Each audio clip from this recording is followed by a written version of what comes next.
குருவே சரணம்.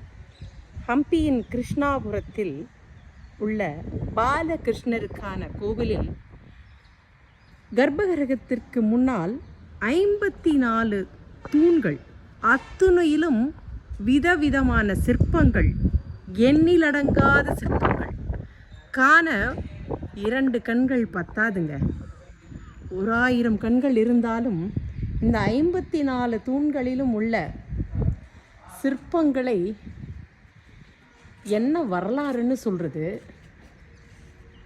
இதில் இருக்கிற சிற்பியை அதாவது உருவங்களை பற்றி பேசுகிறதா, சிற்பியை பாராட்டுறதா, இல்லை தன்னுடைய மனைவிக்காக இந்த கோவிலை அர்ப்பணித்த கிருஷ்ணதேவராயரின் அன்பை பாராட்டுவதா? நம்ம இன்னைக்கு ஒன்று செய்யலாம். இதை ஒரு முறையாவது வாழ்க்கையில் பார்க்கலாம். அடுத்தது இதை பராமரிப்பதற்கு நம்மால் இயன்ற உதவிகளை செய்யலாம்.